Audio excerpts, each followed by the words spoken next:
Hey everybody, welcome back to another episode of Talking Cardboard. My name is Cory, and this is the second segment in my top 50 favorite board games of all time. I'm going through games number 40 up to 31 today. Let's get started.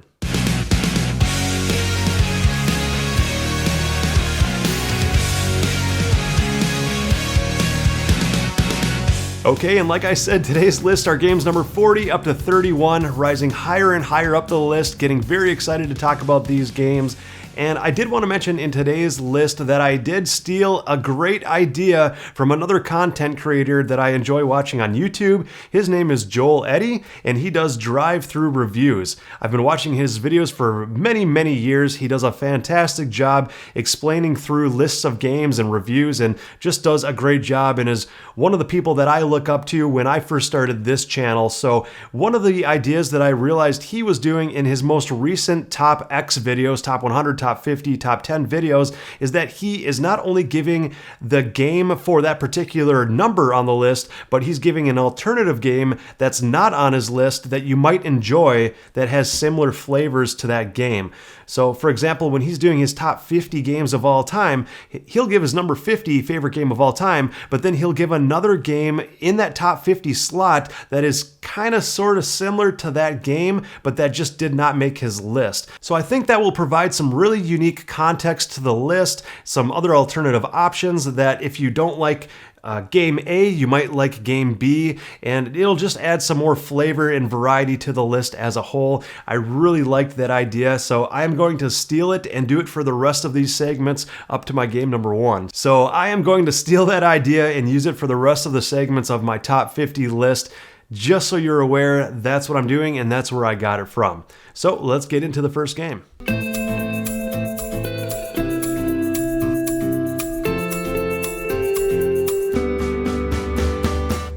Okay, and game number 40 was number 24 on the list last year, so dropping a little bit down the list, but still a fantastic Stefan Feld game. Stefan Feld, if you have been watching the channel for a while and are aware that Stefan Feld is one of my favorite designers of all time, and there's a ton of his games here on this list, this one just happens to have dropped a little bit. This game is Amerigo.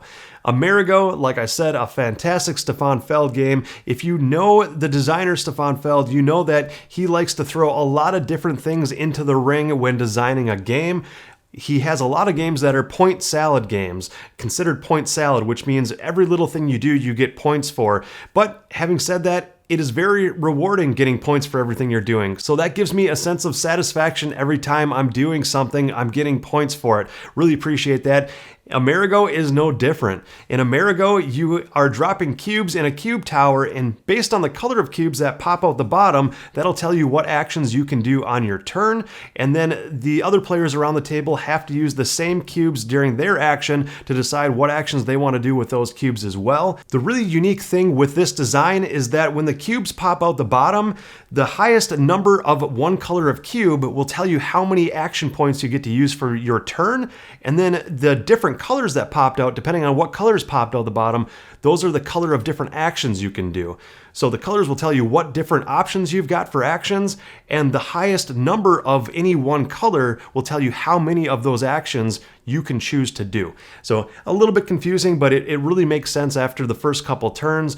Really cool. You are exploring a map with a boat, and you're trying to colonize these islands and put out these polyomino tiles on the islands to try to fit them best to score points the most.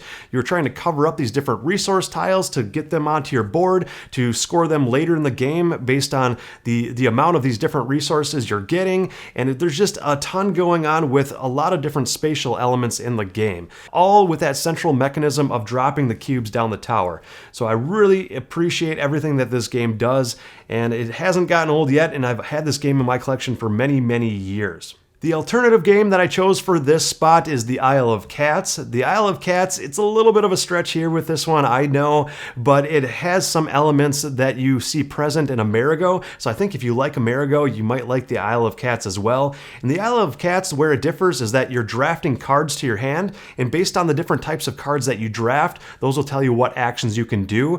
But part of the actions is gathering these polyomino-shaped cats and placing them on a big ship in front of you, and depending on how you can fit those cats in different ways on your ship, is how you get different points and score points at the end of the game. So it's got the polyomino tile placement. It's got different actions you can select, various amounts of actions you can select from your hand on your turn. So I feel that kind of closely relates with Amerigo, where you're left with all these options on your turn and you're trying to choose which option is best at that time to maximize what you're doing with your own little player board, with the tile placement. So those two games, I think, gel well really nicely. But having said that, my number 40 is Amerigo.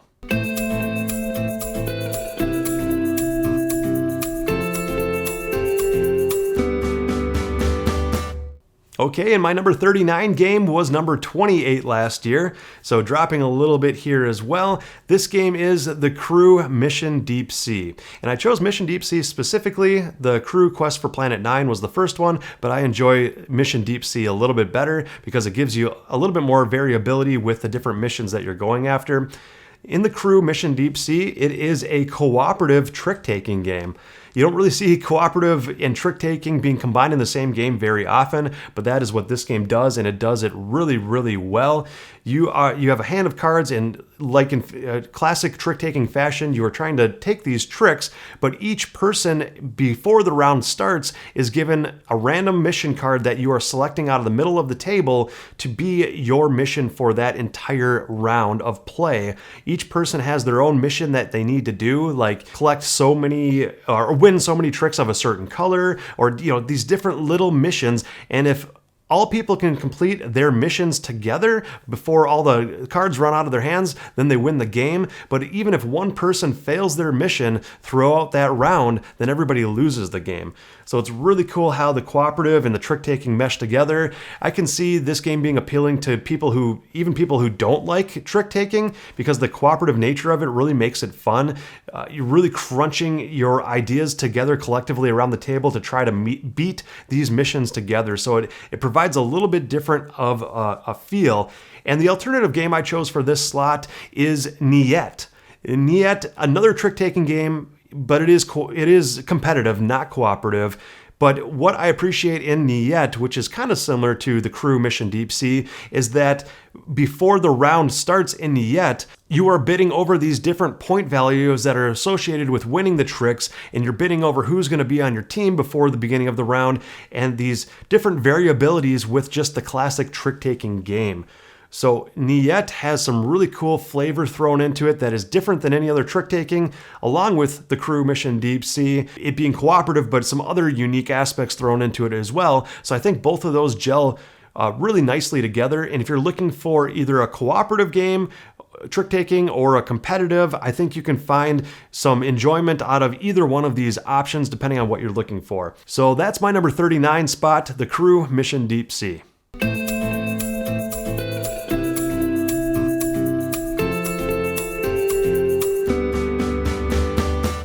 Okay, my number 38 game is a worker placement game with a twist. This game is Raiders of the North Sea.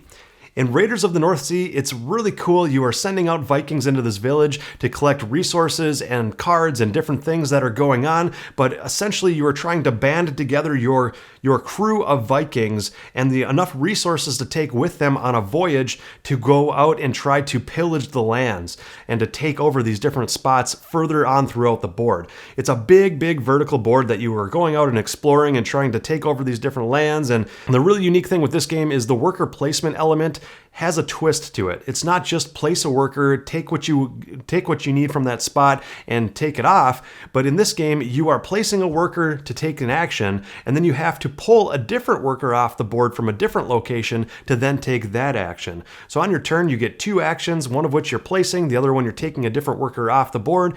So you're really trying to pay attention to what other people need and to make sure not to really place a worker in a spot that they might really benefit from, because then on their turn, they can then pull that worker off the board to take that action that they really need. So there's a little bit more player action in this game than any other worker placement game out there. It's got some really unique mechanisms and some fun flavor to it, and building out your crew of Vikings on your ship is really fun as well, because each Viking card has different abilities that make you feel unique than your opponents, more unique than your opponents. So that is what I really appreciate about Raiders of the North Sea. And my alternate game in this slot is the Voyages of Marco Polo. All for the simple reason that it is worker placement, but it's got some unique variations on that worker placement, whereas in Marco Polo, you are placing dice on the board, and it's got some cool things going on with the dice placement.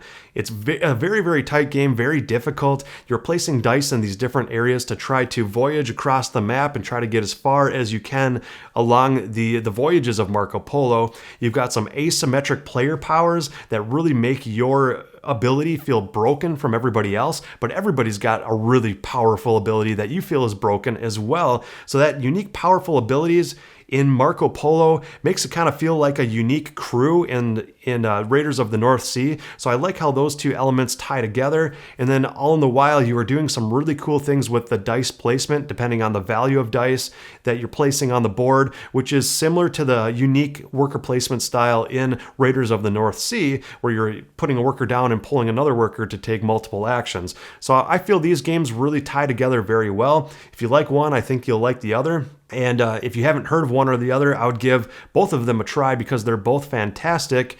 Voyages of Marco Polo didn't make my list this time, but I just felt like I had to mention it because it is similar enough to Raiders of the North Sea where you get a similar flavor out of them. So my number 38 spot is Raiders of the North Sea.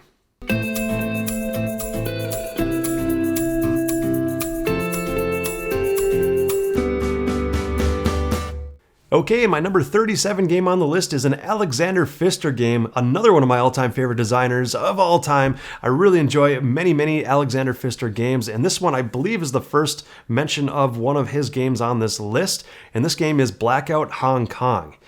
In Blackout Hong Kong, it does have a board spatial element to it where it's got some area control, which I really like. Area control is one of my favorite mechanisms of all time, but also that is coupled with like a tableau engine building mechanism in front of you. Each player has their own player board with all the different steps of your turn laid out sequentially from bottom to top, so it really structures your turn very well. And part of the things you're doing with that is gaining more cards to your deck, playing cards beneath your player board, and based on what cards are beneath there are the actions you can do. So it's got some really unique engine building and some card play, a little bit of deck building element with some area control, and it's got some really cool things going on with that. One of the cool things to keep in mind in Blackout Hong Kong is that you are forming 3 columns, and eventually if you unlock the 4th column, building out 4 columns of cards beneath your player board, and whatever column has the most cards in it at the end of your turn, you have to then pull away off the board. So you are losing some of the cards that might have been very beneficial in the engine that you had built. You have to be very careful of that. So you are trying to create these combos with the cards beneath your player board, all in the while trying to balance what cards you are placing where so that you're not accidentally bouncing some of the cards that you needed off your board, and mixed with resource gathering and area control, and there's just so many great things going on in Blackout Hong Kong. I believe it's a very underrated game that doesn't get talked about nearly enough. So if you haven't tried it yet, I would give it a try. It's not for everybody, but it's got all the mechanisms in it that I really appreciate in a game. And my alternative pick for this game is Furnace. Furnace barely did not make my list this time around, but is another awesome engine building game where you're building up these cards in front of you to then basically build an engine that will combo with itself the best to gather resources and use those resources for points. So it's got a lot of what Blackout Hong Kong offers, except for the area control part of it, which I appreciate and enjoy a little bit more in Blackout Hong Kong, but you take that area control element out of it, and that's pretty much what you get in Furnace. Furnace is really fun. It's very light, fast to play, but it provides some very crunchy strategy where you're placing these cards down and building out this, like I said, this engine in front of you to combo off of itself better than your opponents to try to race to as many victory points as possible. So it plays in a few short rounds. You can set it on the table and get it done within a short period of time, but it really feels like your head and your brain has been put through the ringer after you're done playing this game. So both games have a lot of, I would say 85 to 90% of the same elements to it, but Blackout Hong Kong just gives a little bit of that area control that I really like in games, so that one barely kind of squeaks it out over Furnace. But either one is fantastic, so that is Blackout Hong Kong.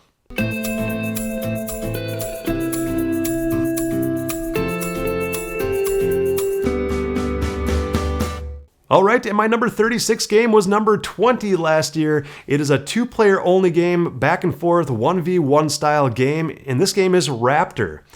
In Raptor, it's just fantastic. I love it so much. The card play is so unique, and the back and forth tension that you have with playing 1 versus 1 is just so much fun in this game.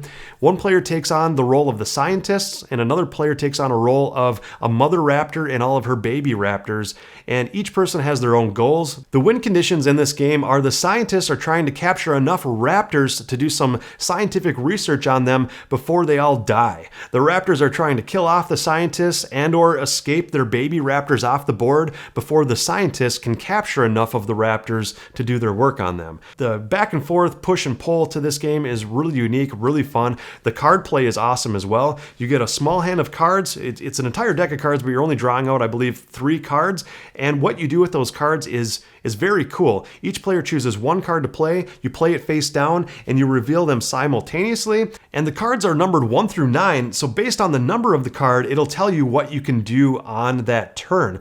Whoever played the lower number gets a unique special ability that's on that lower numbered card that they get to act on first. And then whoever played the higher card only gets basic actions, but they get a number of basic actions equal to the difference between their higher number and their opponent's lower number. So if my opponent played a 4 and I played a 9, they would get to act on using their number 4 card special ability before I do, but then my number 9 is 5 higher than the 4. So I could do 5 basic actions, like move, let's say I was the raptor, move my raptors around the board, or try to chomp on some scientists, and just use those basic generic actions to my best benefit. So whether you play the higher card or the lower card, it does really matter depending on the moment in the game that you choose to do that, or you try to outsmart your opponent, but either way, you are getting some really cool actions to do with that card regardless. So it's a very, very fun game, and one I highly recommend if you play a lot of 2-player games. This one is just a ton of fun. And my alternative game to Raptor is Ascension Tactics. Ascension Tactics is a newer game that just came out recently. We've got it to the table a couple times, and it is a lot of fun. It's got some deck building elements to it where you are creating these unique hands of cards to then play those cards to maneuver your heroes around the board and try to take out the opponent's other heroes before they can take yours out. There are some other game modes too where you're going after these different checkpoints and trying to control these different zones to try to win the game too. So I really appreciate how there are a bunch of different game types you can play in this game, mixed in with not only the spatial elements of moving your heroes around and trying to fight one another with your heroes, but that being coupled with the deck building and playing out the cards to then tell your miniatures what to do on the board is what I like best about this. So the card play with the spatial elements in Ascension Tactics really plays into similarities with Raptor. Raptor just squeaked it out this time and made the list. Ascension Tactics did not, but both games play similarly enough to where I think if you like one, you'll like the other. Not always the case, but that is my pick for this time, so my choice is Raptor.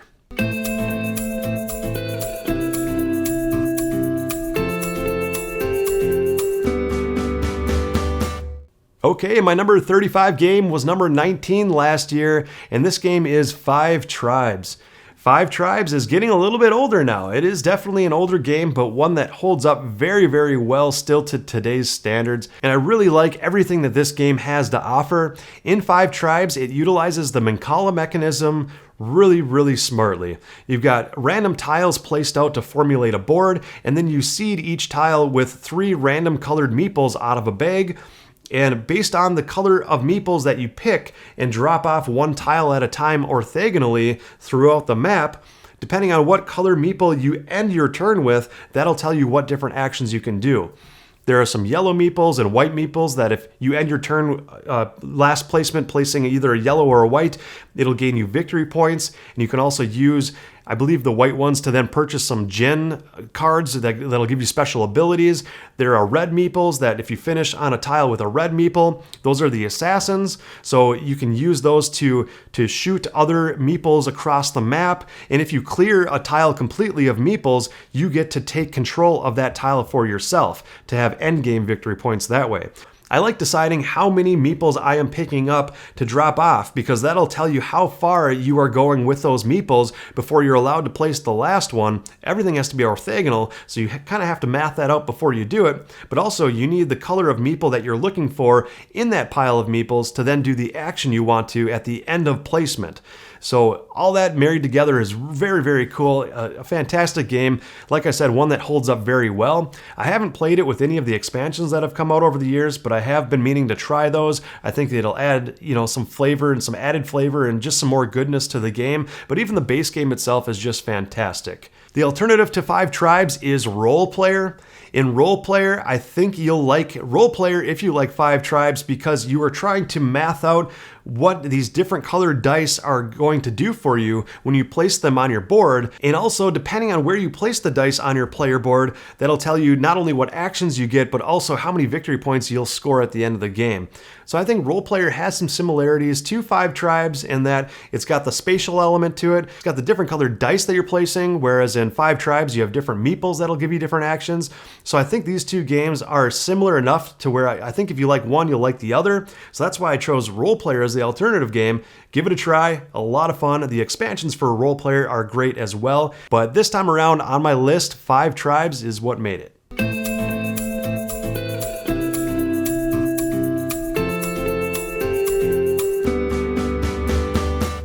Okay, my number 34 game is another 2-player only game, but with a brand new expansion that hasn't quite made it out to the public yet. That'll change here soon. You can now play up to 2v2 in different variations of the game type, but for now it is just a 1 vs 1 only game. This game is Skulk Hollow.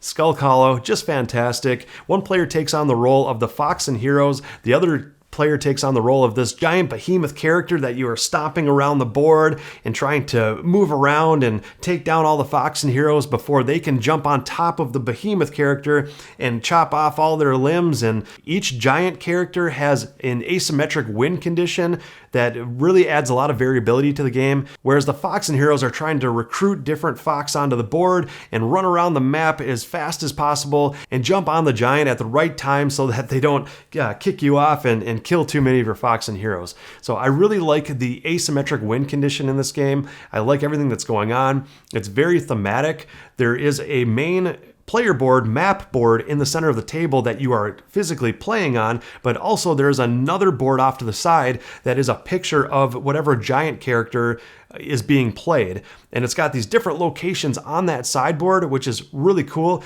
So as when you jump onto the behemoth character, you are jumping onto that sideboard and doing different things while running across them on their physical body itself. So both boards are really cool how those interact with one another, and the Foxen are just as fun to play as the giant character too. So it's fun to trade back and forth and try both different styles of play. The alternative game I've got on this list in this spot here is Santorini, which is also just a 1 vs 1 game where each player has their own god power. And the way the game is played, it's almost kind of like chess, where you are moving these characters around the map and building out these structures, and you're trying to build a structure tall enough to get to the 4th level. And if you can get one of your characters jumping up to the 4th level of the tower, then you win the game. Your opponent is also running around, and if they see you building up to level 3 of a tower, they can cap it off with a rooftop, which is the level 4 to the tower. And if that roof is capped off, then that tower is now invalid, and nobody can jump on top of the round roof.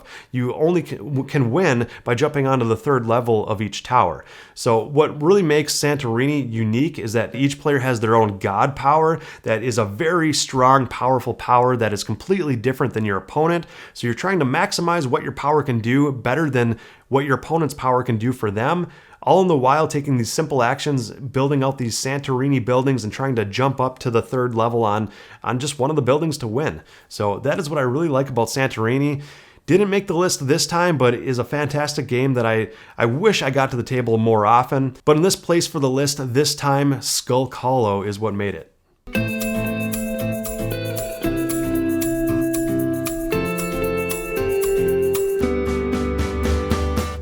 Okay, my number 33 game was number 39 on the list last year, and this is one of my all-time favorite social deduction games ever, and this game is The Resistance, or the Resistance Avalon. Either one is just fantastic. Really love it. It is very simple at heart. Each player is dealt one card, and you secretively look at that card. It'll either show that you're on the good team or the bad team. Everybody closes their eyes, and the bad team gets to open their eyes and look at who all the other bad players are. So you can see who is on your team.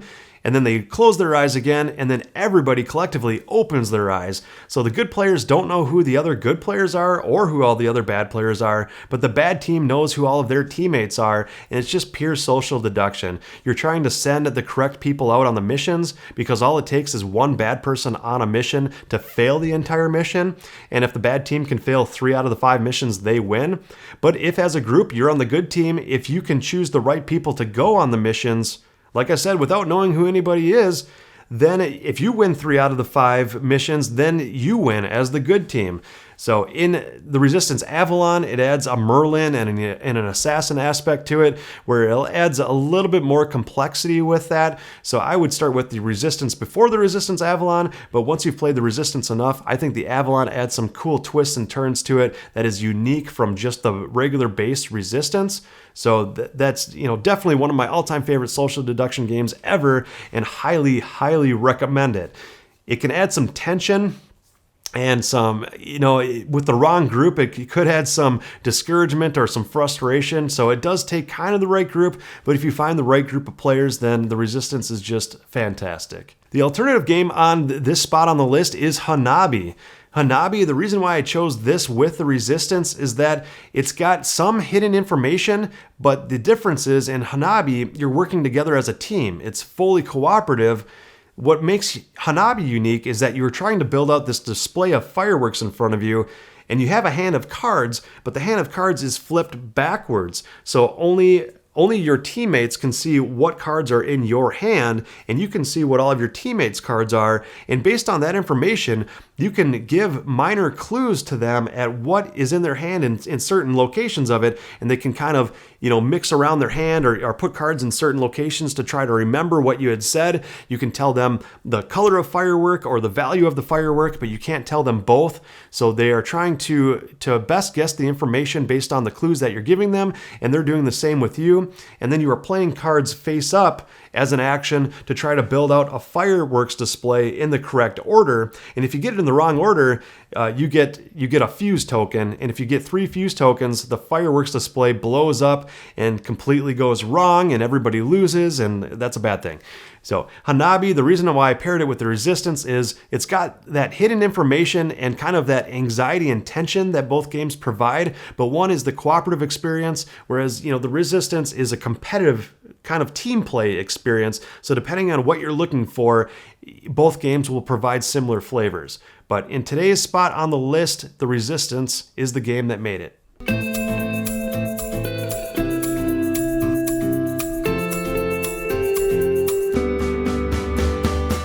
Okay, my number 32 game was number 12 last year, so it has dropped 20 places.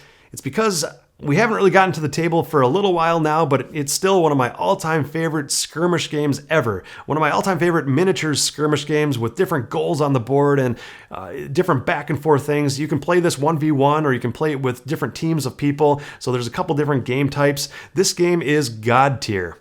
In God tier, like I said, you are going usually 1v1, you versus your opponent. You have these different war bands of characters that you're sending out, trying to plant flags for victory points, trying to stomp on their flags to squander their victory points, and trying to plant your own to then gain those victory points back. You're trying to kill their little minions or kill their hero for victory points. And in the game, the victory points aren't collective throughout the whole game. It just has a really cool ladder system in each round where the amount of victory points you're getting is how many times you are pulling the token to your side of the ladder, and as long as the token ends up on your side of the ladder by the end of that round, you win the ultimate victory point token for that round. The first player up to 5 victory point tokens wins, but all those victory points you're gaining throughout the round is just that tug-of-war system on a ladder to try to make sure that token is on your side before the round ends. Like I said, what you're doing with your heroes and your minions is really cool.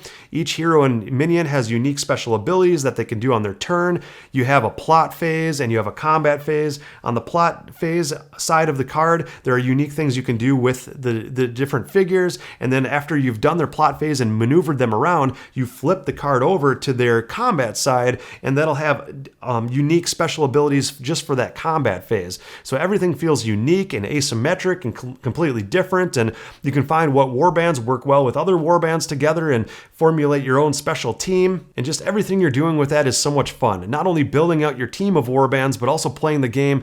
Both aspects are just a ton of fun. The alternative game in this spot is Star Wars X-Wing.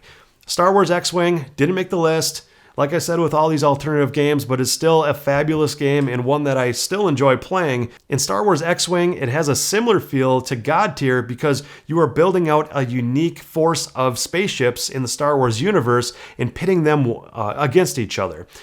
What's cool and unique with Star Wars X-Wing is that you have dials that you can set the maneuvers for each of your ships, and you place the maneuver dials face down next to each grouping of your ships. And based on when you flip them over to activate, that'll show which way they're flying, so you can really try to outsmart your opponent. So that mechanism was really cool, really unique when it came out, really fun to play. But with all those unique things you can do with your ships, that provides a similar feel to what God Tier provides me with unique special powers with your different warband characters too. God Tier on the list this time, Star Wars X-Wing. It could resurface back to the top 50 of all time. It's just a great, great game. Unfortunately, didn't make it to the list this time. So this time it is God Tier.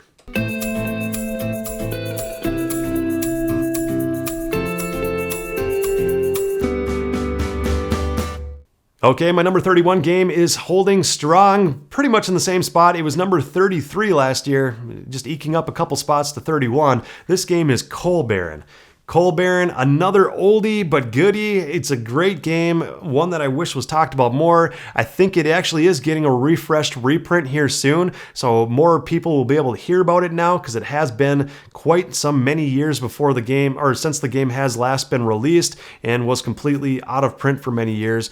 But in Coal Baron, you are trying to go down into the mines and collect different colors of coal to bring the coal to the surface to fulfill contracts, and based on what the customer wants in the contract, you also have to provide a mode of transportation that'll work for that contract the best, either via train or horse or truck, or depending on the different modes of transportation, you'll have to get those modes of transportation to best transport those contracts to get the coal to where it needs to get.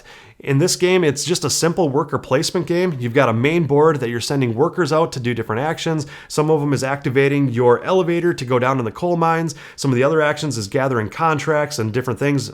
It is simple worker placement, but really cool how the whole elevator and coal gathering and contract fulfillment really works in this game. Everything really gels really nicely together. Another unique thing with the worker placement in this game is that if you send a worker to a spot, the next person to go to that location has to provide one additional worker to then go there. So if you had already sent one worker to a spot, then somebody would have to place 2 workers to go there, and then 3, and so on and so forth. So that is really cool in this game as well. The alternative pick that I picked for this spot on the list is Clans of Caledonia. Clans of Caledonia is awesome. It is often compared to Terra Mystica or Gaia Project, but the reason why I chose it in this spot with Coal Baron is that there is contract fulfillment in Clans of Caledonia. So if you really like the way that you are trying to send workers out and do different things with the main board to then gather the resources you need and send the resources out to fulfill contracts, if you like all that, you're going to enjoy and appreciate both of that in both games. In Clans of Caledonia, it is a lot more complex with the way you're getting the resources, and you're also trying to convert those resources into better resources, like milk into cheese or bread into something else and this and that. You've got a bunch of different things going on in Clans of Caledonia, but both scratch that itch if you're looking for games that have the contract fulfillment in it. This time, the game that made it on the list, though, is Coal Baron. Alright, and that does it for today's list. Games 40 up to 31. Hope you all enjoyed. If you haven't yet watched the games 50 up to 41 on the previous segment, go ahead and check that out. There are some fantastic games on that list as well. And also leave in the comments below if you like this new format of the video that I stole from Joel Eddy of Drive-Thru Reviews. What a cool idea. Really fun, really unique. I hope he doesn't mind that I'm stealing it and using it. I don't think it's copywritten. Let me know. But anyway, if you like me giving an alternative game selection to the other selections that are on my list, let me know if you enjoy that and if you really like that, because I think that when I watch his videos and when he did that, that really provided some unique options and choices that if I had already played a game, for example, and maybe I didn't play the alternative game, that I could go seek out and watch more videos on that alternative game. So it provides some more flavor and some more options at games, and there's nothing better than just having more options out there to seek out. So anyway, until next time, hope you enjoyed the list and you all have fun gaming.